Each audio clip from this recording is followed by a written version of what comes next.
Hola a todos. Vamos a hacer la ayudantía, ¿cierto? De forma sincrónica. El día de hoy me encuentro desde mi casa, ya habiendo terminado el control. Y vamos a partir con esta ayudantía, que es sobre máximos, mínimos y puntos silla. Lo primero que podemos hablar, ¿cierto? De máximos, mínimos y, bueno, de puntos silla, que son las definiciones de máximo y mínimo, relativo y absoluto. Luego vamos a ver lo que son los puntos silla. Primero, sea f una función de R en R y A en D, ya A en el dominio de f. Se define, primero que todo, un máximo absoluto como eh, el valor máximo, ¿cierto?, que tome la función, ¿ok? Es decir, para todo x en el dominio, f de A es mayor que f de x, donde f A, ¿cierto?, es, por cierto, mayor o igual, es mayor. A ver, lo que está diciendo. Máximo absoluto, sí, para todo x en el dominio, ¿cierto? F de A, donde A también es un punto del dominio, es mayor o igual a f de x. Un máximo relativo o local, y para alguna vecindad P de las vecindades de A, se cumple que para todo x en B, f de A es mayor o igual que f de x. La definición de mínimo, absoluto y relativo son completamente equivalentes, solamente que en vez de ser, eh, en vez de que este punto es el más grande de la función o el más grande en una vecindad, es el más pequeño, más bajo, más chico en una función o más chico en una vecindad. Esa es la única diferencia. Un resultado súper interesante, súper útil, es que eh, si este punto que nosotros llamamos A es un máximo o un mínimo local, ¿cierto? O lo que se conoce como un extremo local, entonces A, entonces el gradiente de f evaluado en A nos da el vector de coordenadas 0, el vector 0,0,0, dependiendo de las coordenadas que tenga Rn, ¿cierto? Dependiendo de n. Eh, pero hay que tener mucho cuidado aquí. Este teorema dice que si tenemos un extremo local, máximo o mínimo, entonces el vector gradiente nos da 0, pero no al revés. No significa que el vector gradiente, eh, cuando sea 0, vamos a tener un máximo o un mínimo. Hay que tener cuidado, porque también el vector gradiente se hace 0 en los puntos silla, ¿ok? Y ya vamos a ver eso. Así que hay que tener cuidado, no hay que ocupar el teorema para el otro lado, solamente hacia un lado. Si tenemos un máximo o un mínimo, entonces el vector gradiente se hace 0. ¿Ya? Y el vector gradiente se hace 0 por lo general en los puntos máximos, en los puntos mínimos o en los puntos silla. Así que hay que tener mucho cuidado cuando apliquemos y ocupemos este teorema, que lo vamos a ocupar. ¿Ok? A estos puntos en los que el vector gradiente se hace 0 se les suelen llamar puntos críticos. ¿Ya? Son los puntos donde el vector gradiente se hace 0. En cálculo en una variable eran los puntos críticos donde la derivada se hacía 0. O sea, los puntos donde la derivada se hacía 0, a eso los llamábamos puntos críticos. Pero en este caso también podíamos tener puntos silla. Podían ser máximos, mínimos o puntos silla. Ya vamos a ver lo que son puntos silla. Ahora vamos a ver una cuestión súper importante y súper útil, que es la matriz hessiana. Bueno, sea f una función definida desde un dominio de los reales que tiene que ser de clase 2 importantes, se define la matriz hessiana como la matriz de las segundas derivadas de la función f. Es decir, la derivada de segunda derivada de f con respecto a la primera variable, digamos x, dos veces, luego al lado la segunda derivada de f con respecto a la primera variable y luego la segunda variable y así sucesivamente. A medida que avanzamos en las filas, lo que va avanzando es la segunda derivada y a medida que avanzamos en las columnas, lo que va avanzando es la primera variable de derivación. ¿Ya? Eso con respecto a esta matriz hessiana. Ahora, eh, bueno, definición 3.1. sea A, eh, sea A una matriz cuadrada con coeficiente de los números naturales, ¿ok? Se define positiva, ¿ya? De hecho, por lo general, más que positiva, aquí se define positiva y para todo x en Rn menos 0, este 0 no se refiere al 0, sino que se refiere se refiere al vector 0, al vector de coordenadas 0, el vector xt, que es el vector traspuesto t, por a por x es mayor que 0. Notemos, ¿cierto?, que x, el vector x es un vector columna, por lo tanto, x elevado a t, ¿cierto?, esto que está aquí, no es otra cosa que un vector fila. Es decir, aquí tenemos una multiplicación de matrices. O sea, el vector x en forma de fila, la matriz A, que es cuadrada, y eso multiplicado por un vector columna, que sería el vector x. ¿Ya? Entonces, sí, para todo x en Rn se cumple esta condición, entonces diríamos que A se define positiva, que va a ser súper útil para el teorema que viene a continuación. El teorema dice que sea de un subconjunto de Rn abierto y f, una función que va de D a R, una función de clase C2 en D, y sea también A en D, o sea, un punto en el dominio, tal que el gradiente de f de A es igual a 0. Es decir, con estas condiciones que tenemos, ¿cierto? Tenemos una función que es derivable dos veces y su vector gradiente se anula en el punto A, ¿ya? Es decir, A puede ser un punto máximo, un punto mínimo, un punto silla. Entonces este teorema nos va a ayudar a determinar qué es, si es que es un punto máximo o un punto mínimo. O sea, claro, un punto máximo, un punto mínimo, un máximo local o un mínimo local. Bueno, dice que si H de A, o sea, la matriz hessiana que definimos anteriormente, evaluada en A, es definida positiva, o sea, cumple la definición de acá arriba, entonces F tiene un mínimo local en A. Si menos H de A, o sea, si yo multiplico por menos, por el signo menos a A, y esta la defino positiva, entonces F tiene un máximo local en A. Fíjense, máximo local. Si la matriz negativa es definida positiva, entonces tenemos un máximo local. Si la matriz neutra es positiva, entonces tenemos un mínimo local. ¿Ok? Aquí es como positivo, mínimo, negativo, máximo. ¿Ya? Luego, si si este H de H, entonces esta matriz hessiana en A del teorema anterior, ¿cierto? No satisface ninguna de las condiciones, o sea, si no es definida positiva, ni su inversa aditiva es definida positiva, entonces diremos que estábamos ante un punto silla, ¿ya? Vamos a ver un par de problemas para entender esto, ¿ok? Hoy traje dos principales problemas, uno de aplicación y otro de análisis, ya que está un poquito largo, pero va a ser entretenido de hacer. El primero dice, determine los valores máximos, mínimos y puntos, esto era silla, no calla, ¿ok? Puntos silla, aquí me equivoqué yo, error de tipeo, de las siguientes funciones, y aquí tenemos f de x, y igual a x menos 1 al cuadrado más x menos y a la cuarta. Bueno, ¿qué es lo que tenemos que hacer? Lo primero que tenemos que hacer es determinar sus puntos extremos o sus puntos críticos.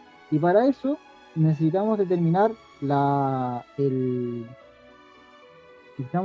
vector gradiente de la función. Entonces calculémoslo acá. El vector gradiente de f no es otra cosa que las derivadas parciales de esta función. Primero, derivamos parcialmente con respecto a x. Y esto nos va a quedar 2x menos 1. Luego lo de adentro que me queda tal cual, más 4x menos y elevado a 3, luego derivo lo de adentro que me queda tal cual, coma. Ahora, chuta. Eh, ahora la siguiente coordenada sería eh, la derivada con respecto a y, nos quedaría 4x menos y elevado a 3 por menos 1. Ahí está, el vector gradiente. Y ahora queremos que esto sea igual a 0. Vamos a resolver esta ecuación. este 0 no es otra cosa que el vector nulo, es decir, el vector 0,0 en este caso, ¿ya? Y aquí tenemos un sistema de ecuaciones. 2x menos 2 más 4 veces x menos y elevado a 3 igual a 0, mientras que por el otro lado tenemos menos 4x menos y elevado a 3 igual a 0. Eh, ya, empecemos a resolver este sistema. Voy a resolver este sistema, voy a bajar acá, bajemos y ocupemos este espacio acá. Bueno, para resolver este sistema de acá, voy a ocupar un truco entretenido. Fíjense que yo esta ecuación, la ecuación número 2, la puedo multiplicar por menos 1, de tal forma que me va a quedar la primera ecuación, 2x menos 2 más 4, a la primera ecuación no le estoy haciendo nada, x menos y elevado a 3, x menos y elevado a 3 igual a 0, y la segunda ecuación me queda 4x menos y elevado a 3 igual a 0, porque la multipliqué por menos 1. Y ahora fijémonos que este término aquí, completo, 4 por x menos y elevado a 3 es igual a 0. Entonces lo voy a reemplazar en la primera ecuación, completito. Es decir, todo esto acá se me hace 0 en la primera ecuación, y la primera ecuación me va a quedar 2x menos 2 igual a 0. O lo que es lo mismo, x es igual a 1. Ya, paso restando esto para acá, ¿cierto? Me queda positivo, en realidad lo paso sumando y lo divido por 1. Me queda x igual a 1. Y luego voy a determinar cuánto vale y. Bueno, para determinar el valor de y, voy a tener que fijarme acá. Voy a ver en esta ecuación 4, 1 menos y elevado a 3 igual a 0. Bueno, la única forma de que esto se haga 0 es que y sea igual a 1, ¿ya? O lo que es lo mismo, puedo despejar un poquito esto, puedo multiplicar por 1 sobre 4, ¿cierto? Y me va a quedar 1 menos i elevado a 3 igual a 0. Y luego saco la raíz cúbica y esto me va a quedar 1 menos i elevado a 0, porque la raíz cúbica de 0 es 0. Y luego esto no es otra cosa que i igual a menos 1. Ya pasé el... No, i igual a 1. Ni siquiera 1. Menos 1, sí, a 1. Perfecto. ¿Ya? Por lo tanto, obtenemos también que i es igual a 1.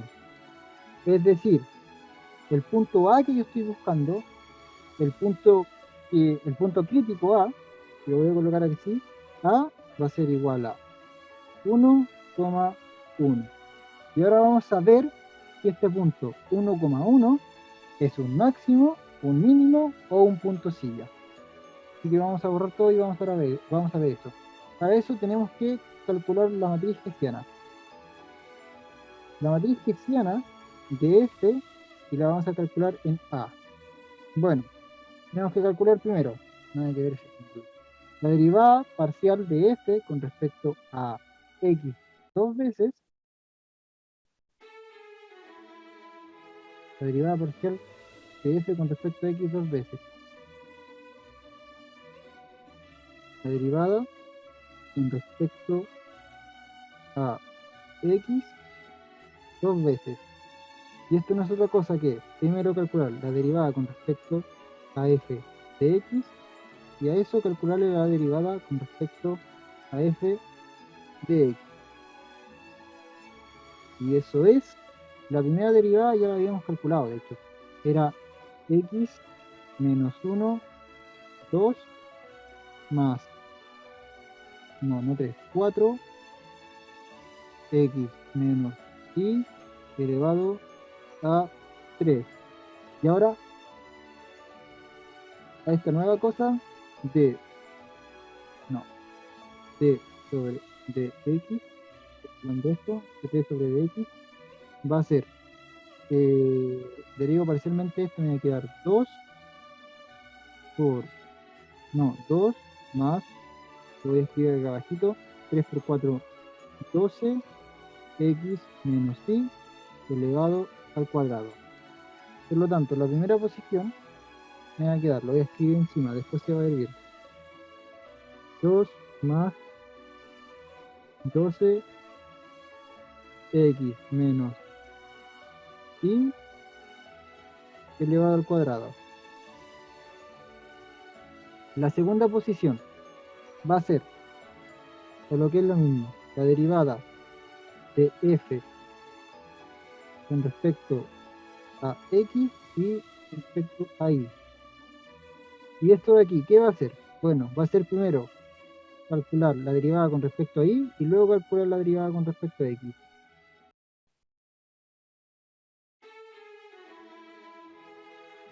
Con respecto a y. Calculamos. La derivada de f con respecto a y no es otra cosa que, bueno, esto se elimina y voy a derivar solamente esta de acá. Entonces me va a quedar. Lo voy a colocar por acá. Me queda 4x menos y elevado a 3 menos, sí, menos 1. Y derivo nuevamente esto. Y esto me va a quedar menos 12x menos y elevado al cuadrado. Lo voy a colocar acá, luego se va a ver bien. Menos 12x menos y elevado al cuadrado. Recordemos que cuando una función era eh, una función y su derivada, ¿cierto?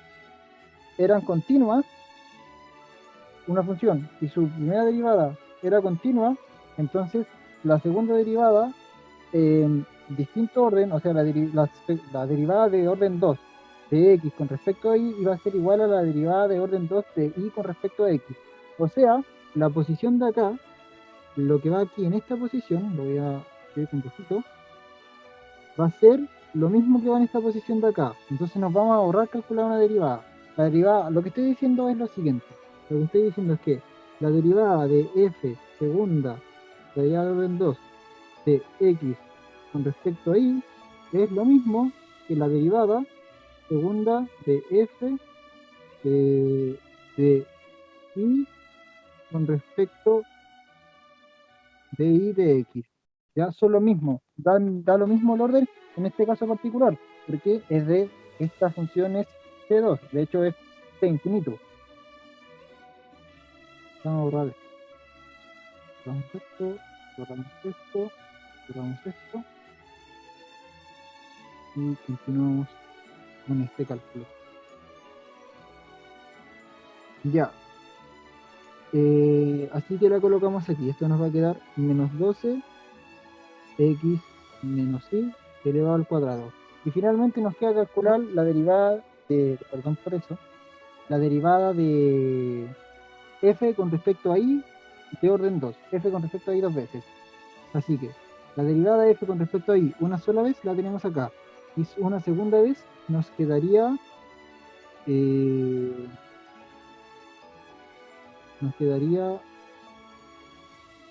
12 x menos y elevado al cuadrado, si mal no estoy. Sí, porque si el menos 1 lo volvería a aparecer un menos, sí, así nos quedaría. Entonces finalmente tenemos la matriz hessiana. Tenemos la matriz hessiana. ¿Y ahora qué es lo que vamos a hacer? Bueno, vamos a tomar un vector. No, ahora vamos a reemplazar en A. Vamos a ver cuánto nos da esto en A. Es decir, en 1,1. Y bueno, ya se pueden ir dando cuenta de que esto en 1,1 nos va a quedar 2, 0, 0 y 0. Es decir, h de f en 1,1 no es otra cosa que 2 más, o sea, 2, 0, 0 y 0. ¿Ya? Esa es la matriz hessiana. Y vamos a ver lo siguiente.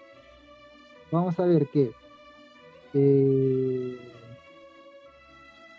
a ver, ¿cómo era esto? Perdónenme, que se me olvidó qué es lo que lo que iba a hacer ahora. Ah, sí, sí, sí, sí, perdón. Vamos a tomar un vector cualquiera. Sí, vamos a tomar un vector cualquiera, x, y, pero lo voy a escribir así. Vamos a tomar un vector p en R2, tal que b es igual a x, y, ya en su versión columna. Entonces vamos a calcular lo siguiente.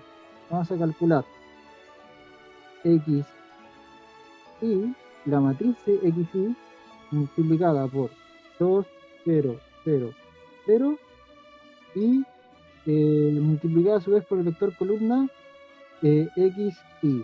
Vamos a ver cuánto nos da eso. Bueno, primero hagamos esta multiplicación. Recordemos que la multiplicación de matrices es asociativa, entonces yo puedo hacer o bien esa o bien la anterior, pero no es conmutativa. Así que, ¿esto cómo nos va a quedar? Bueno, nos va a quedar y por 2, x por 0, es la primera posición. Así que nos queda 2, perdón, x por 2, y por 0. ¿Ok? Multiplico así y así. Primera posición. Y ahora vuelvo a multiplicar así y ahora asá. Es decir, 2x y luego 0. Ahí está el vector. Y esto a su vez multiplicado por el vector columna x, y. ¿Y cuánto nos da esto? Bueno, esto nos queda esto por esto. Es decir, 2x elevado al cuadrado y este más 0 por i. O sea, más 0. Es decir, al final, esto nos quedó como que, o sea, al final la matriz nos quedó, o sea, este producto acá nos queda como, lo voy a colocar aquí de este otro lado, nos queda como, lo voy a colocar con rojo, de hecho el resultado, 2x elevado al cuadrado. Y fíjense que 2x elevado al cuadrado siempre es positivo, salvo cuando x es igual a 0. Pero nuestra restricción de acá arribita, aquí, esto de definir la positiva, que está, voy a borrar un poco, luego hago que aparezcan las cosas de nuevo. Acá está. Al definir la positiva, el vector no puede ser igual a 0,0. ¿Ok? Entonces, esto es siempre positivo, salvo, o sea, no puedo tomar 0. Entonces el vector siempre es positivo, tal como lo estoy diciendo. Al final, bueno, al final, ¿qué nos queda? Al final nos queda, voy a devolver esto. ¿Ok? Ah, rayos. Bueno, al final nos quedaba esto. Nos quedaba 2x elevado al cuadrado y esto siempre es mayor que 0. ¿Ok? Es decir, nos vamos a devolver al teorema, devolvámonos al teorema y el teorema nos afirma que como esto es definido positivo, entonces estamos ante un mínimo local. ¿Ya? Y vamos a verlo en GeoGebra.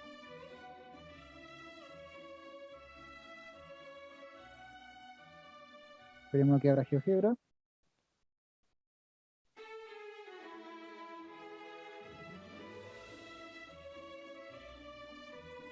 Abriendo GeoGebra.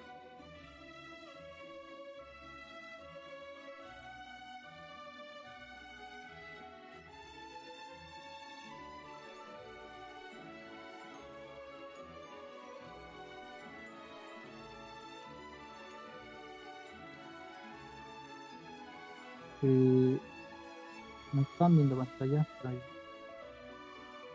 Ya. La función era, a ver si me pueden ayudar, no me acuerdo.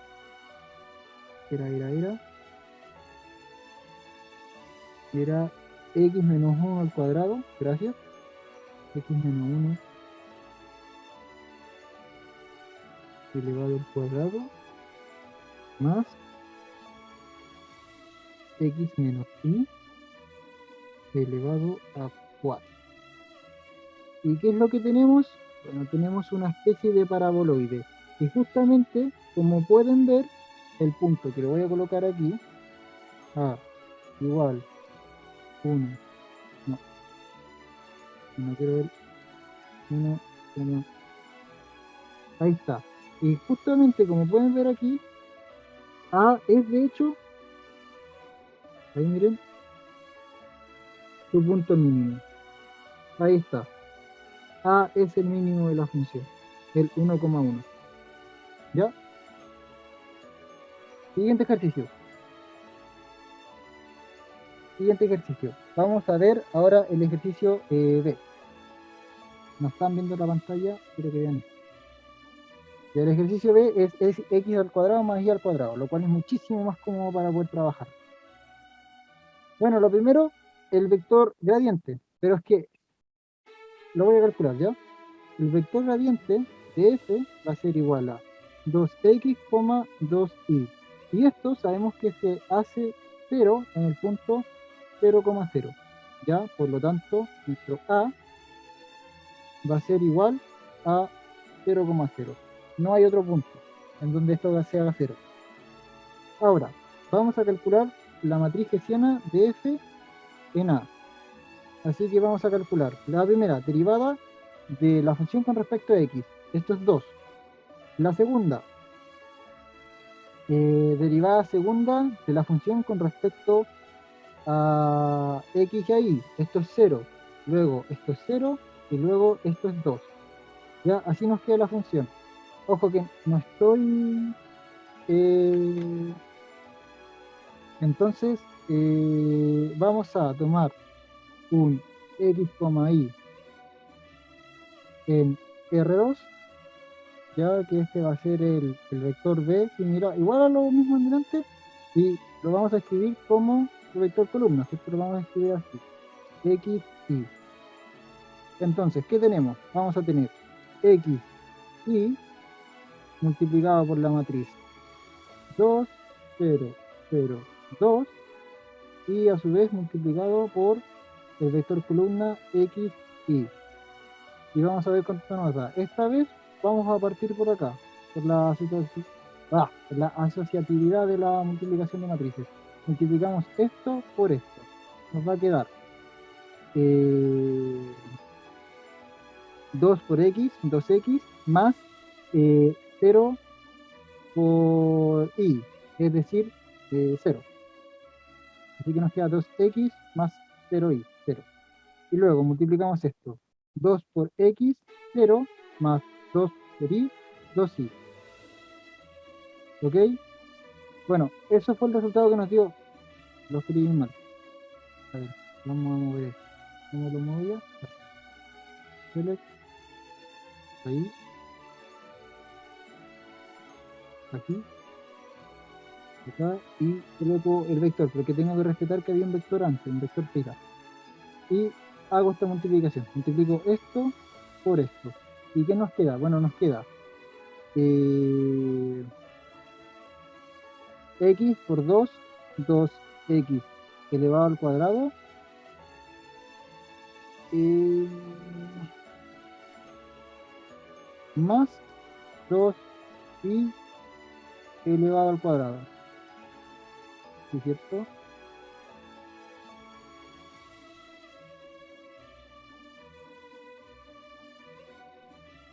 Sí, sí, así es. Y revisemos si esto es mayor que 0, menor que 0 o igual a 0 para algún x en R. Nos podemos dar cuenta de que esto de aquí es siempre mayor que 0. Esto de aquí es siempre mayor que 0. ¿Ya? ¿Por qué? Porque x al cuadrado, bueno, x al cuadrado, esto es mayor que 0. 2 es mayor que cero.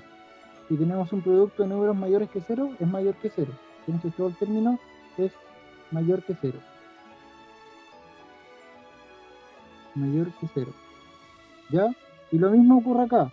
Esto también es mayor que cero. Bueno, ¿por qué x al cuadrado y y al cuadrado son mayores que cero? Porque un número elevado al cuadrado siempre es mayor que cero, salvo cuando es igual a cero.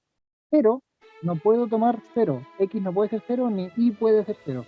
Por lo tanto, al final tengo una suma de valores mayores que cero y eso siempre es mayor que cero. No hay ninguna forma en la que yo pueda hacer eso, en la que yo pueda hacer que 2x al cuadrado más 2y al cuadrado sea negativo o cero. No hay ninguna forma en la que yo lo pueda hacer.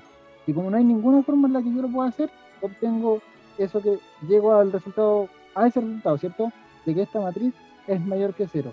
Es decir, se define positiva. Por lo tanto, volvemos a tener el caso de acá arriba. Volvemos a tener el caso de que h de A es definida positiva. Entonces, tenemos un mínimo local en A. ¿Y dónde es A? A es el punto 0,0. Vayamos nuevamente a GeoGebra y veámoslo. Estamos acá, vamos a escribir la función era.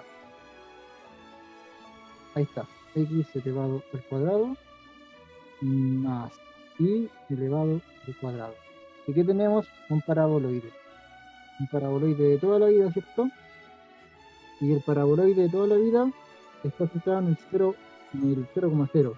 Por eso es que en el 0,0 teníamos eh, teníamos un mínimo.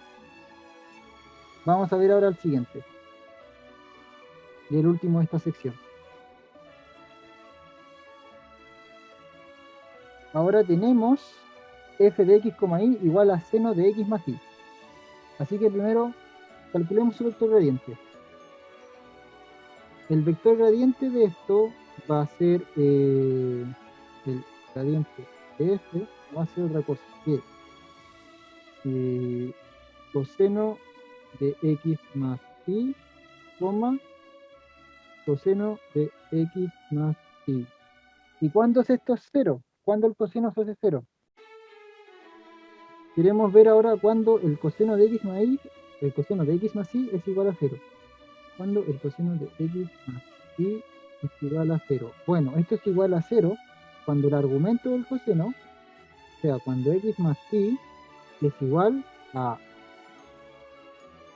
2 pi, creo. A ver, esto, el coseno se hace cero en los 90 grados. Los 90 grados son pi. Entonces, en pi k. En pi por k, donde k es un número natural.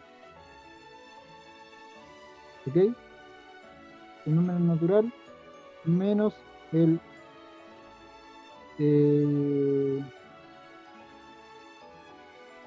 no, creo que es 2 pi. A ver, no, en pi medios. En pi medios k.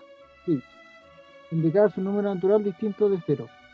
Sí, es cierto, porque aquí tenemos pi medios y en 2 pi tercios. Ya, claro, esto es así. Esto es en, en 2 pi k, cuando x más y es igual a 2 pi k, y cuando x más y es igual a 3 pi medios por k. Ahí sí. En esos dos puntos se hace cero el seno, ¿ya? Es decir, si x es igual a t, entonces y es igual a eh, ¿cómo queda esto? Nos queda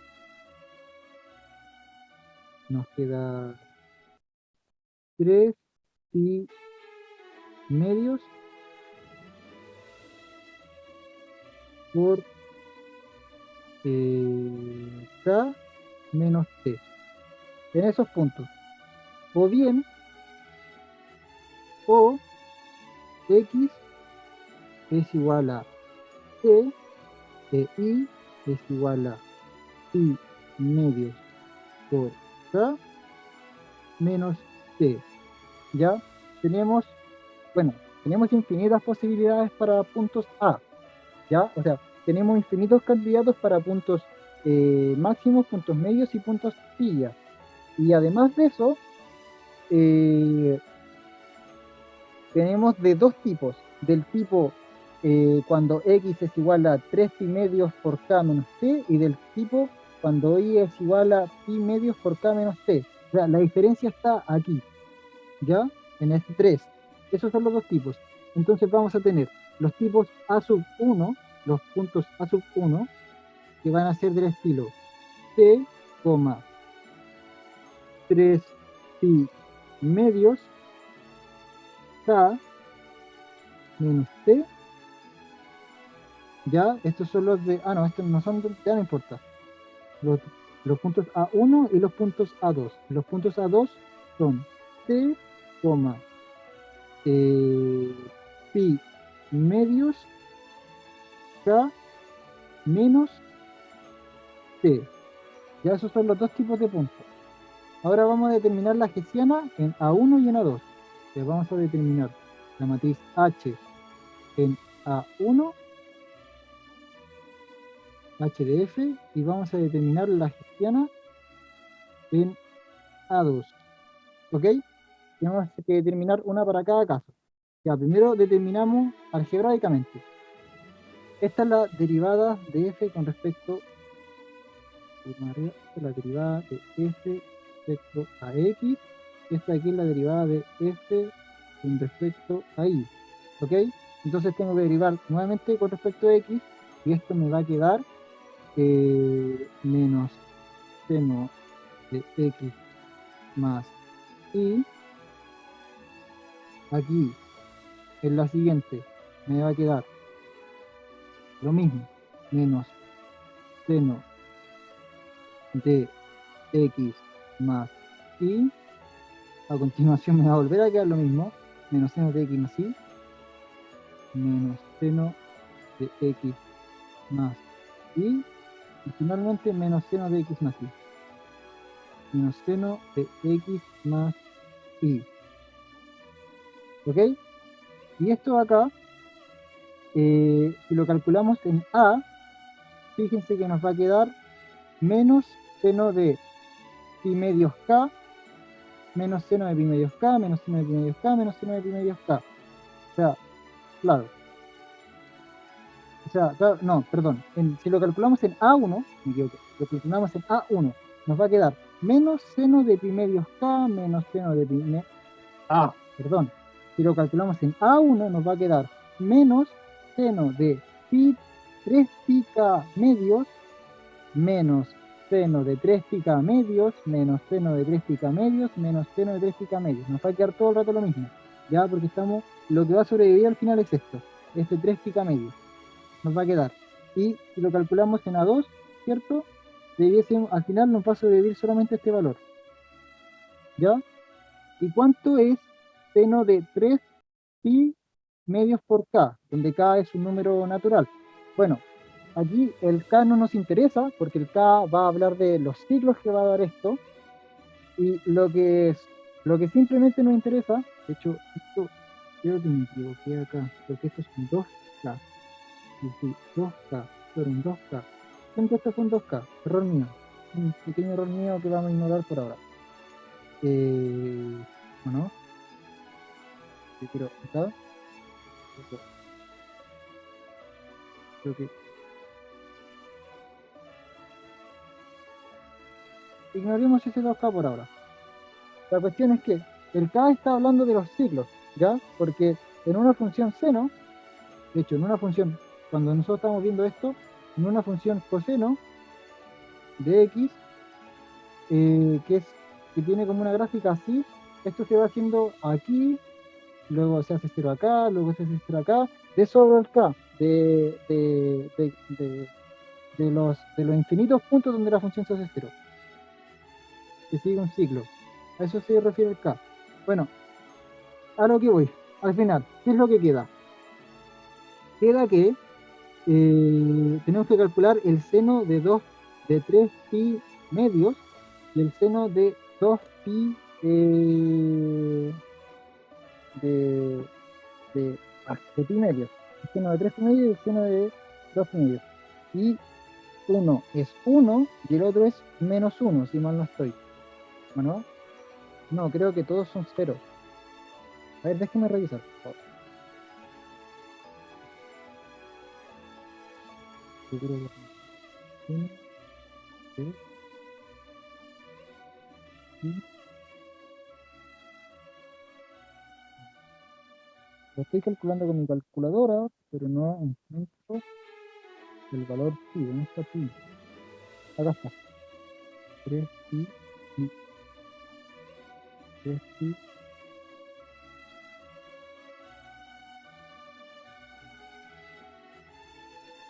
dividido.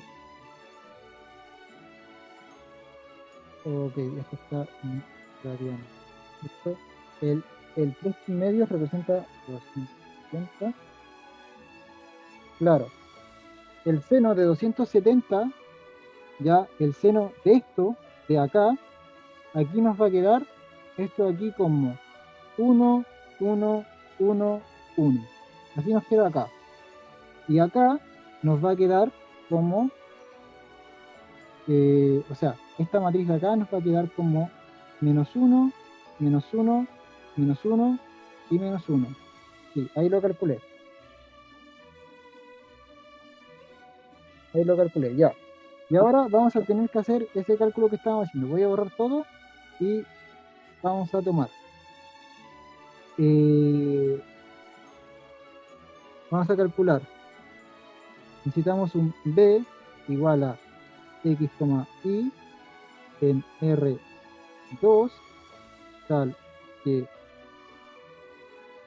b es igual a x, y. Y vamos a calcular x, y por 1, 1, 1, 1. Y esta de aquí es la matriz hessiana de f con respecto a sub 1. Y esto a su vez multiplicado por x, y vamos a ver cómo nos queda. Bueno, esto nos queda x más y, estoy haciendo esta multiplicación primero, x más y x más y, la coloqué mal, déjame moverlo, ahí sí, y de este lado me queda x, y hago esta multiplicación, me queda x por x más y, que es lo mismo que x al cuadrado más x, y más x, y más y al cuadrado.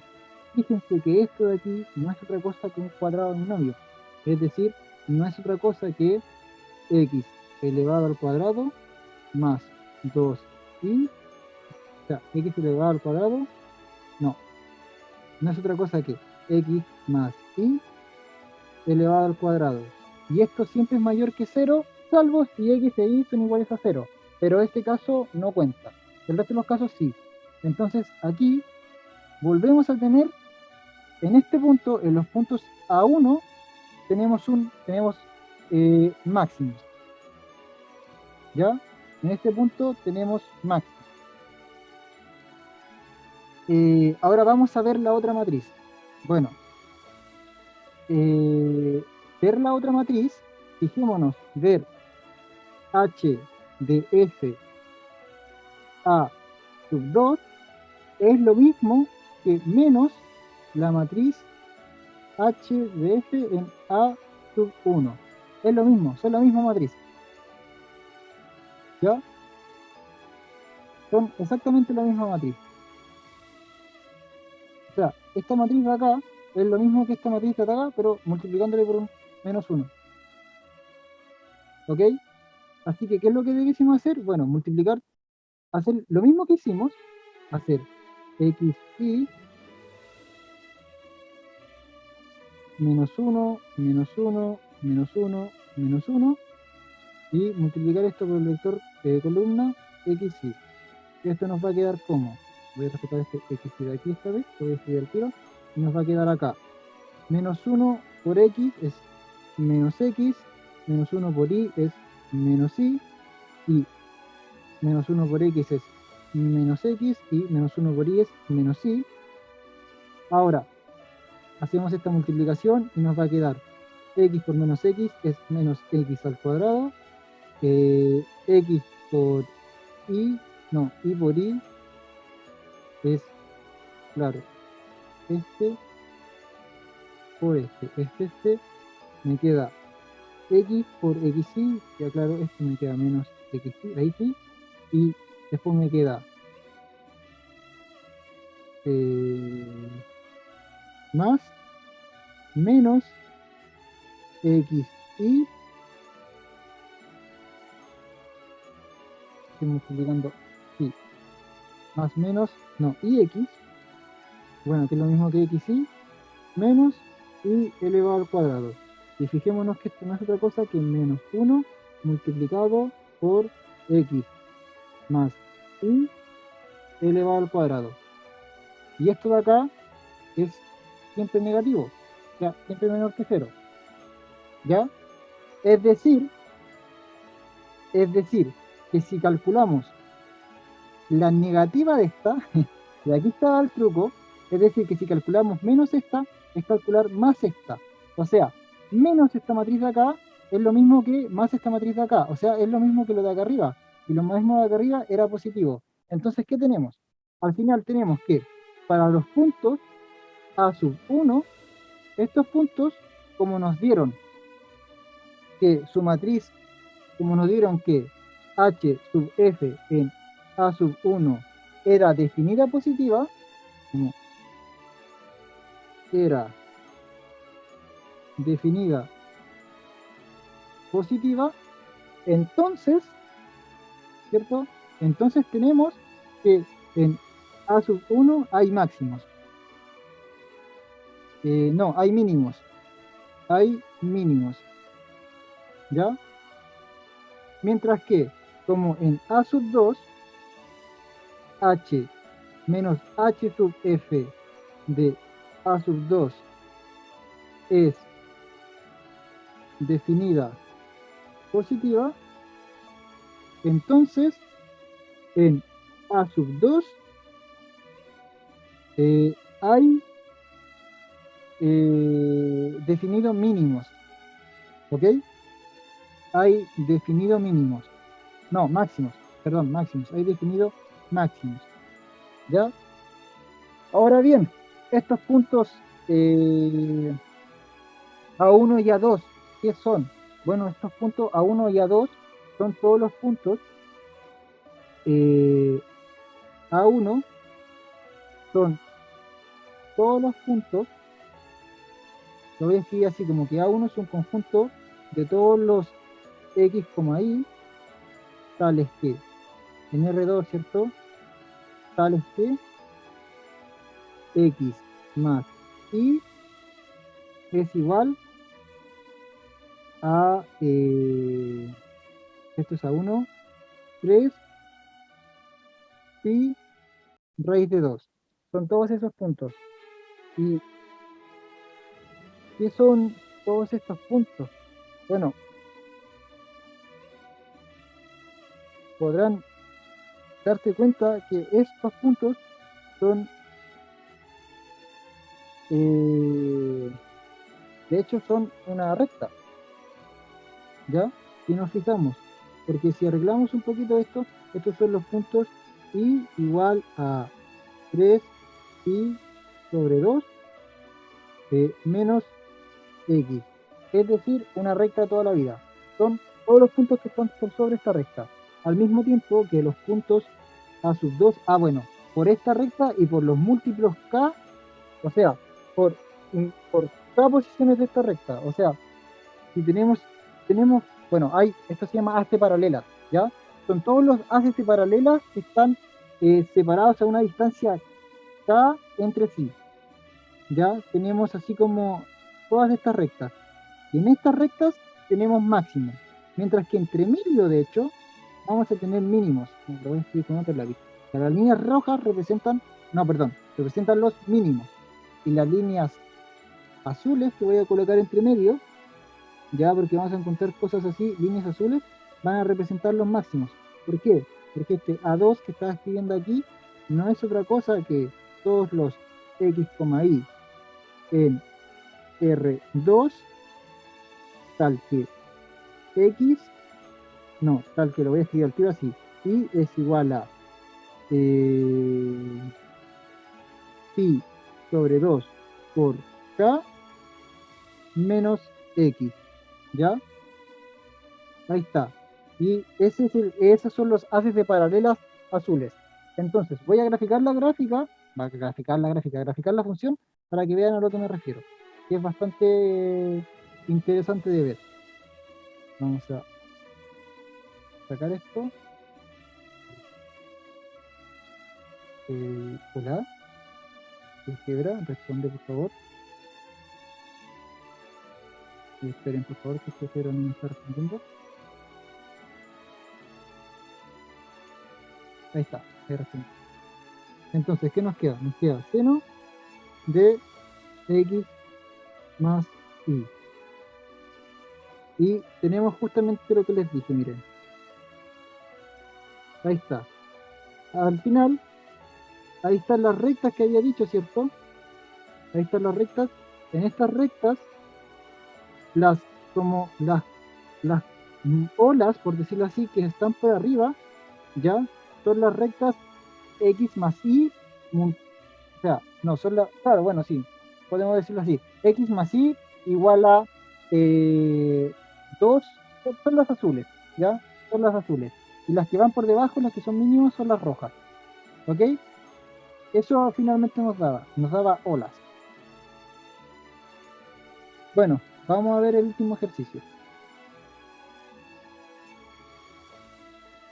El último ejercicio dice así, para la construcción de una base militar se tiene que colocar una antena en una determinada posición cerca de la caja de comandos del cuartel general, ¿ok? Al colocar la antena, lo que por supuesto tiene un valor de base bastante elevado, se busca abaratar costos, por lo que, sabiendo que la antena no se puede abaratar más, los ingenieros resuelven en buscar la posición más eficiente en la que se pueda colocar la antena para abaratar costos, reduciendo el largo del cable que se conectará a la antena y asimismo reduciendo el costo, ¿cierto? Usted, como parte del equipo de ingenieros que está trabajando para la construcción de la base, le asigna la tarea de determinar dónde sería mejor colocar la antena. Y para esto, el equipo de arquitectura, ¿cierto? Le hace entrega de los planos de la base. Y en ellos se puede dar cuenta de dos cositas. En primer lugar, de que estos planos están coordenados, similar a como sería un plano cartesiano, uno de toda la vida. Y que el origen del plano, es decir, el punto 0,0, es de hecho el mismo cuartel general. Ya este cuartel general en donde se tenía que colocar cerca la antena. Con esta información, determine la mejor y más eficiente posición para la antena en función del costo de instalación, donde este costo se calcula con la función C, que de costo, que depende de D, de la distancia, que es igual a 35D más 400 en miles de pesos. ¿Ya? Lo que nos dé el resultado lo multiplicamos por miles de pesos.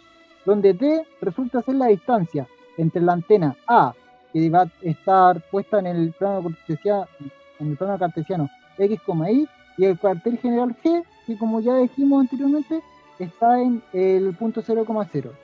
Y D, la variable D de la función C va a ser igual a la raíz de 0 menos x al cuadrado más 0 menos y al cuadrado. Donde, bueno, aquí tenemos una composición de funciones. Esto es un C de D, pero D depende de x y de y. Entonces sería como una suerte de C de x, y. ¿Ya? Y nos piden, ¿cierto? Nos preguntan, ¿cuál es la mejor posición para que ese precio sea el mínimo posible? ¿Ok? Y la respuesta de hecho es, le invito a hacer los cálculos, ¿ya? Pero la respuesta es de hecho colocar la antena en el cuartel general, en el punto 0,0. Es decir, cuando la distancia entre el cuartel general y la misma antena es cero. ¿Ya? Esa es la posición más eficiente. Colocarla simplemente en el mismo lugar, ya sea arriba o muy, muy, muy, muy, muy cerquita, ¿cierto? donde se pueda colocar tal que la distancia sea cero, o muy próxima a cero. Y tiene todo el sentido del mundo, porque mientras mientras más lejos esté la antena, más cable voy a tener que ocupar y más caro me va a salir, porque estoy ocupando más cable. Entonces, si yo la dejo junta, pegada, tal que no tenga que ocupar cable, básicamente, entonces no voy a tener que pagar el costo de los cables.